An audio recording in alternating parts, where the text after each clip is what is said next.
It's the middle of the night. The room is dark, the bed is warm, and you are right on the edge of sleep. And then it happens. That sound.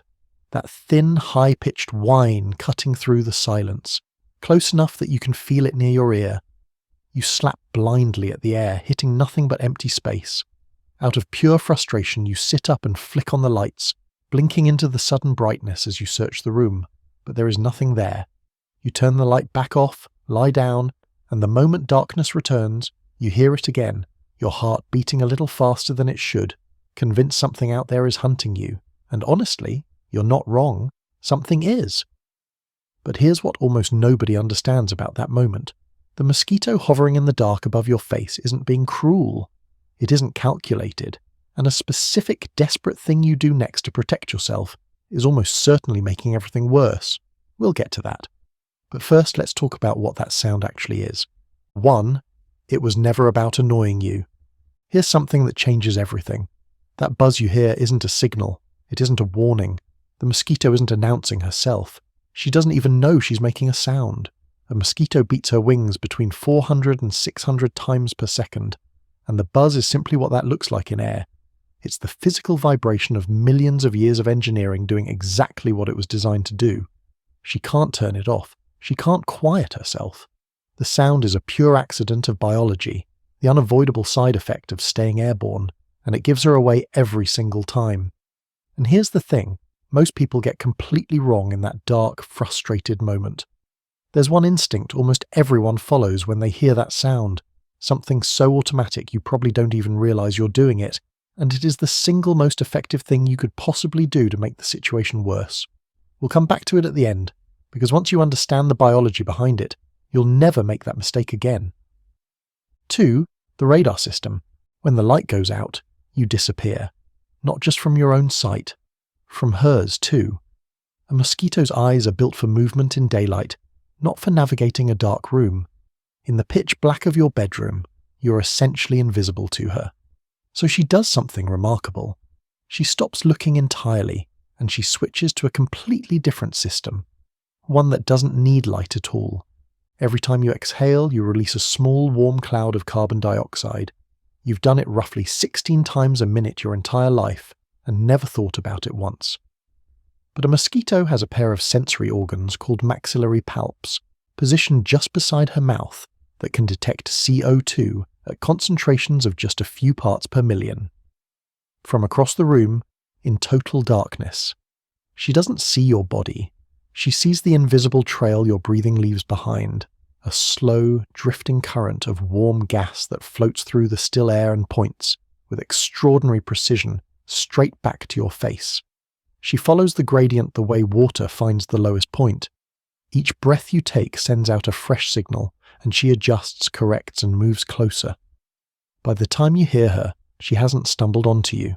She has navigated to you, geometrically, on coordinates your own body has been broadcasting all night long. 3, a flaw she can never fix.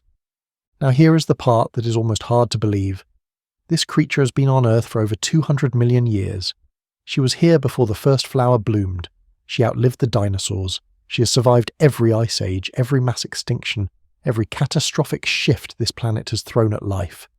And in all that time, evolution has sharpened her into something almost flawless. She can track your breath in the dark. She can read the heat rising from your skin. She can distinguish your chemical signature from the person sleeping right beside you.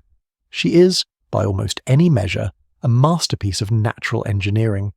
And yet, right at the critical moment, hovering silently above your face, invisible and undetected, her own wings betray her, every single time. She doesn't buzz at you, she buzzes despite herself. A creature this ancient and this precise, undone by the very thing that keeps her alive. 4. The chemical profile. You've probably heard it said that mosquitoes are attracted to sweet blood. Maybe you've said it yourself. It gets repeated so often it sounds like fact, but it isn't. Mosquitoes can't taste your blood before they land. They don't know what's inside you until they've already made the decision to bite. What draws them in has nothing to do with what's flowing through your veins. It has everything to do with what's living on your skin.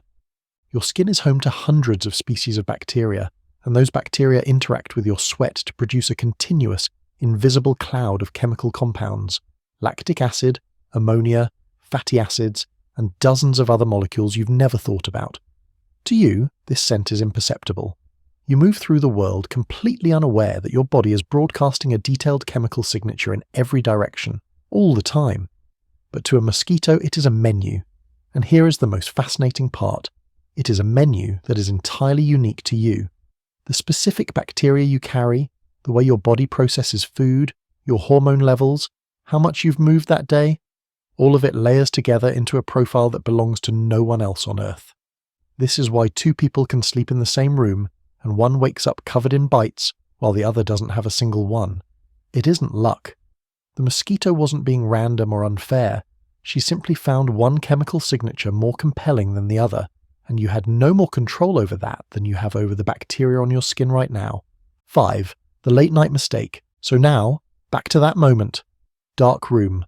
That sound near your ear. And that one instinct almost everyone follows without thinking.